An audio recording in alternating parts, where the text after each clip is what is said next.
আমরা যদি এইভাবে ব্লেমিং ফ্রেমিং এর রাজনীতি করি নিজেদের গর্ত নিজেরাই করতেছি। তো এখানে শিবিরের কিছু হবে না, আপনাদের নিজেদের গর্ত নিজেদের জন্য করতেছেন। আমরা যেদিন থেকে প্রচারণা শুরু করেছিলাম সেদিন থেকে আমরা সিন্ডিকেটের প্রপাগান্ডা দেখতে পাচ্ছি। ঐক্যবদ্ধ শিক্ষার্থী জোট আমাদের পক্ষ থেকে যখন আমরা স্বপ্নের কথাগুলো বলছিলাম, শিক্ষার্থীদের ভাবনার কথা বলছিলাম, শিক্ষার্থীদের আকাঙ্ক্ষার কথা বলছিলাম, কেমন ঢাকা বিশ্ববিদ্যালয় চাই সেটা রূপরেখা আমরা দেখাচ্ছিলাম, ঠিক সেই সময়ে আমাদের যারা প্রতিদ্বন্দ্বী আছে, আমরা যাদেরকে বন্ধুপ্রতিম মনে করি, তারা প্রতিনিয়ত আমাদের বিরুদ্ধে সিন্ডিকেটের প্রপাগান্ডা শুরু করেছিল। এবং 26শে অগাস্ট আপনাদের মনে থাকার কথা, সেদিন চারুকলায় আমাদের একজন প্রার্থীর ছবি বিকৃত করা হয়েছে এবং সেদিনে আমরা প্রশাসনে লিখিত অভিযোগ দিয়েছিলাম। আজকে প্রায় 7 দিন হয়ে গেল, বিশ্ববিদ্যালয় প্রশাসন কোনো ধরনের ব্যবস্থা নিতে পারে নাই। এবং একই সাথে এখানে আমরা যারা প্রার্থী আছি সকল প্রার্থীদের বিরুদ্ধে ক্রমাগত প্রপাগান্ডা। আমি আপনাদেরকে একটা কাজ দিয়েছিলাম, আমাদের ফেসবুক আইডিগুলোতে গিয়ে কমেন্ট সেকশন একটু চেক করা। সে কমেন্ট সেকশন যদি একটু চেক করেন, প্রত্যেকটা কমেন্ট সেকশন সেটা হচ্ছে বট ফোর্স চালাই। বট ফোর্স কারা চালায় সেটা আপনারা জানেন। প্রত্যেকটা আইডি তারা আমাদের বাপ মা ধরে আমাদের বোনদেরকে যে ভাষায়, অশ্রাব্য ভাষায়, তাদের নিজেদের আইডি থেকে এবং তাদের ফেক আইডি থেকে, বট আইডি থেকে যেভাবে তারা অশ্লীল ভাষায় যে শব্দচয়নগুলো করে, সেগুলো ঢাকা বিশ্ববিদ্যালয়ের শিক্ষার্থী হিসেবে আমরা শব্দচয়ন করতে চাই না। তো আমরা এই ধরনের সিন্ডিকেটেড প্রপাগান্ডার প্রতিবাদ জানাই। আমরা মনে করি ঢাকা বিশ্ববিদ্যালয়ের আমরা যারা শিক্ষার্থীরা আছি, আমরা যারা প্রার্থীরা আছি, আমাদের সবাইকে দায়িত্বশীল আচরণ করা দরকার। যেটা অন্যায় সেটাকে বুক ফুলে অন্যায় বলা দরকার। কিন্তু আমরা দেখতে পাই সিলেক্টিভ প্রতিবাদ। যখন আমার বোন সাবিকুন্নাহা তামান্নার উপর যখন সাইবার বুলিং হয়, অথবা আফসানার উপর যখন সাইবার বুলিং হয়, যখন উম্মে সালমার উপর সাইবার বুলিং হয়, অথবা ফাতিমা তাসনিম জুমার উপর সাইবার বুলিং হয়, তখন ওটাকে জাস্টিফাই দেওয়া হয়, তখন তাদেরকে শিবির বলে ফ্রেমিং করা হয়।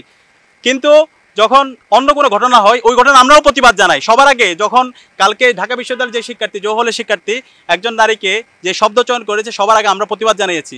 আমরা বিশ্ববিদ্যালয় প্রশাসনের সাথে কথা বলেছি এবং আমরা লিখিত অভিযোগ দিয়েছি প্রক্টরের কাছে, যেন দ্রুত সময়ের মধ্যে তার বিরুদ্ধে ব্যবস্থা নেওয়া হয়।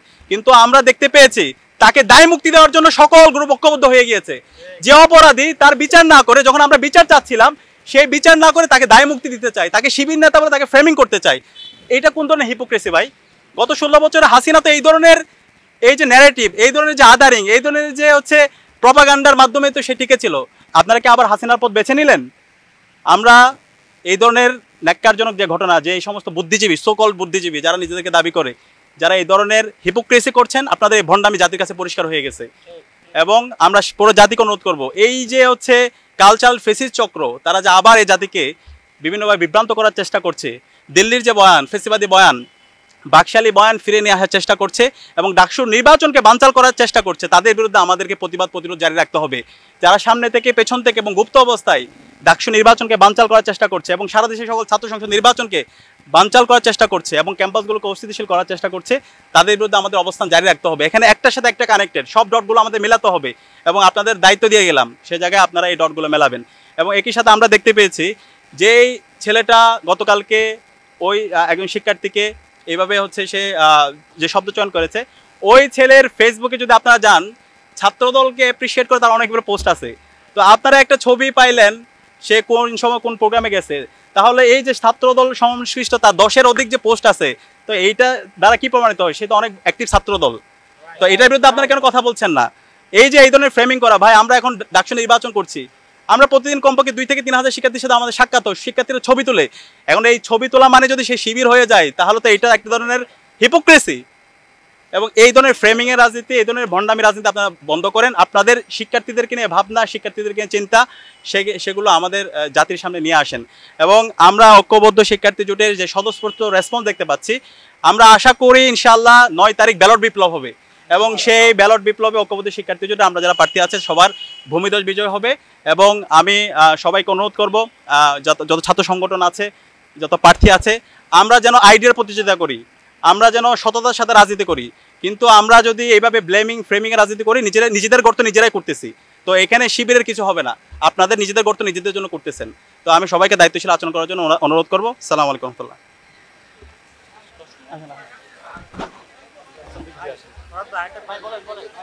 এবং সেই পরীক্ষায় তিনি উত্তীর্ণ হয়েছিলেন। ফাতাম্মাহুন্না, আল্লাহ তাআলা এই যতগুলো পরীক্ষা তাকে নিয়েছিলেন, আল্লাহর অনুগ্রহে তিনি এটা পূর্ণ করেছিলেন।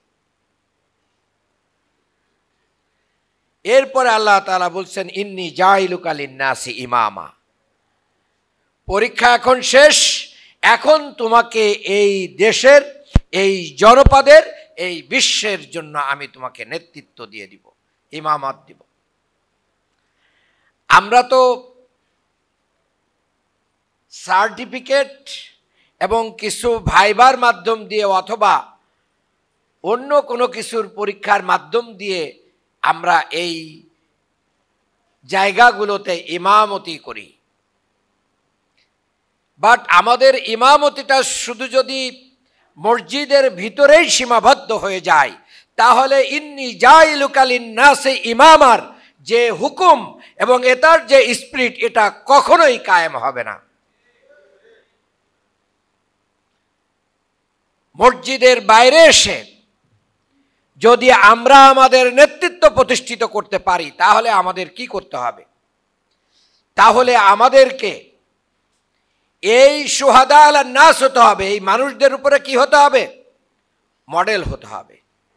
আর মডেল হতে গেলে আমাদের সার্বিক বিষয়ে মডেল হতে হবে। আল্লাহ রসুল সাল্লাল্লাহু আলাইহি সাল্লামকে সূরা আহজাবের 21 নম্বর আয়াতে বলা হয়েছে, লাকাদ কানা লাকুম ফি রাসূলিল্লাহি উসওয়াতুন হাসানা। রাসূল সাল্লাল্লাহু আলাইহি সাল্লাম হচ্ছেন তোমাদের জন্য আদর্শ।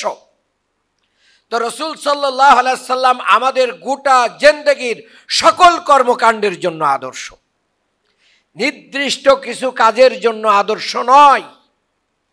এবং এই আয়াত যখন নাজিল হয়েছিল, সিচুয়েশন কি ছিল, কোন প্রেক্ষিতে এই আয়াত নাজিল হয়েছিল, ওলামা ইকরাম জানেন। আহজাবের যুদ্ধ সবচেয়ে ভয়াবহ পরিস্থিতি তৈরি হয়েছিল। জানটা হলকুমের কাছে চলে এসেছিল। ইমানদারদেরকে প্রচন্ড ঝাঁকুনি দিয়ে পরীক্ষা করা হচ্ছিল। দুর্বল ইমানের মুসলমানরা যখন জানতে পেরেছিল বনু কুরাইজা বিশ্বাসঘাতকতা করেছে, তখন তারা ছুটি না নিয়েই তারা আহজাব খন্দক থেকে পালিয়ে তারা মদিনায় চলে গিয়েছিল নিজেদের বউ বাচ্চা সামলানোর জন্য।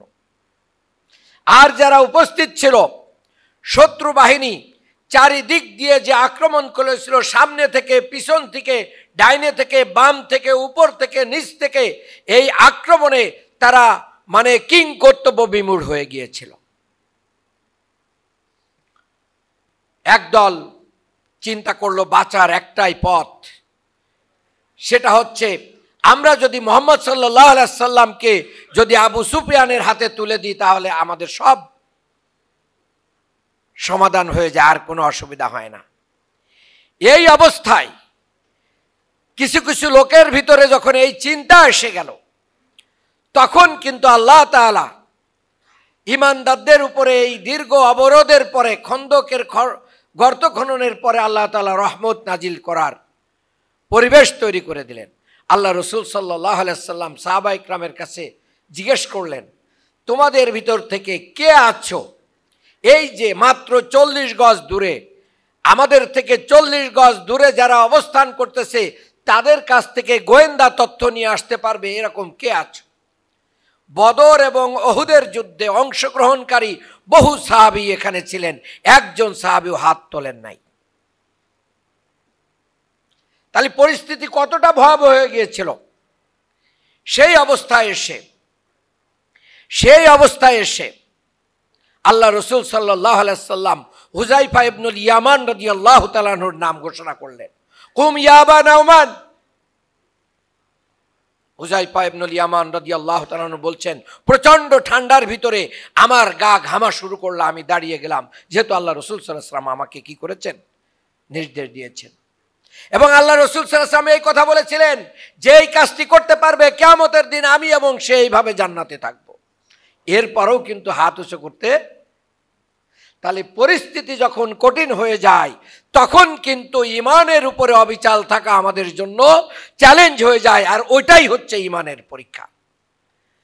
আমি আমার আলোচনার শেষ প্রান্তে আপনাদেরকে এই কথা বলতে চাই, 54 বছরের ইতিহাসে বাংলাদেশকে একটা সুন্দর জায়গায় নিয়ে যাওয়ার সময় এসেছে।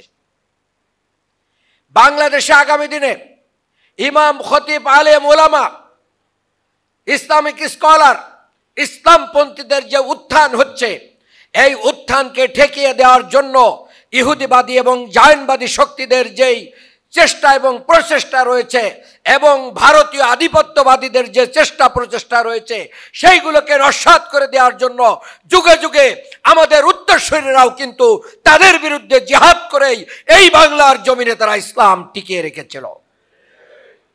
তাহলে আগামী দিনে আমাদের সবচেয়ে বড় জিহাদ হচ্ছে ভোট।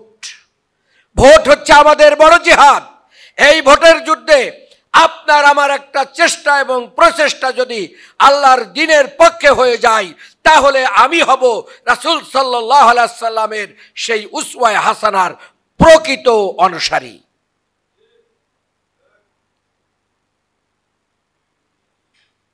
প্রিয় উলামায়ে কেরাম, আমি আপনাদের অনেকের সন্তানের বয়সে সবশেষে এই কথাটুক বলে শেষ করতে চাই, আমাদের সৈয়দ জয়নাল আবেদিন ভাই এবং বাংলাদেশ জামাত ইসলামী, আমাদের ত্রুটি বিচ্যুতি থাকতে পারে, আমরা আপনাদের সামনে নিজেদেরকে পেশ করতে চাই।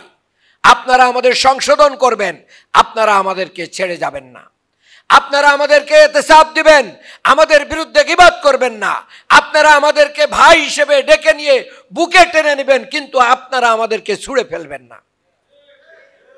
আমরা ভাই, আল মুসলিম ও আখুল মুসলিম, ভাই হিসেবে, আলেম হিসেবে, নামাজি হিসেবে, মসজিদমুখী মানুষ হিসেবে যারা ইসলামী সমাজ কায়েম করতে চায়, ইসলামী শিক্ষা ব্যবস্থা কায়েম করতে চায়, দেশটাকে একটা ইসলামী রাষ্ট্র হিসেবে পরিগণিত করতে চাই, তাদের বিরুদ্ধে যেন আমরা কোনো খুতবা এবং বক্তব্যে যেন কাদা ছোড়াছুড়ি না করি। আর একটা কথা শেষ করতে চেয়েছিলাম, এটা না বলে লোভ সামলাইতে পারছি না, সেটা হচ্ছে যতদিন না কোরআনের রাজ কায়েম না হবে, ততদিন কোরআনের সকল বিধিবিধান আমল করার সুযোগ এই পৃথিবীতে নেই। আপনি কিভাবে আস-সারিকু আস-সারিকাতু ফাকতাউ আইদিয়াহুমা এই আয়াতের পরে আমল করবেন বলেন? আয-যানিয়াতু আয-যানি ফাজলিতু মিয়াতা জালদা, কিভাবে আয়াতের উপরে আমল করবেন? আহাল্লাল্লাহুল বাইয়া ওয়া হারামার রিবা এই আয়াতের পরে কিভাবে আমল করবেন?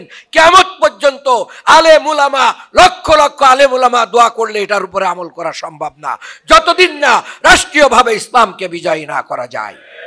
আসুন সেই রাষ্ট্রীয়ভাবে ইসলামকে বিজয় করার জন্য কাঁধে কাঁধ মিলিয়ে যেভাবে আমরা ফ্যাসিবাদকে মুক্ত করেছি, আগামী দিনগুলোতেও আমরা ঐক্যবদ্ধভাবে এই ঢাকা 4 আসনের আমাদের ইসলামের পক্ষের প্রার্থীকে বিজয় করার জন্য আহ্বান জানিয়ে আমার বক্তব্য শেষ করছি।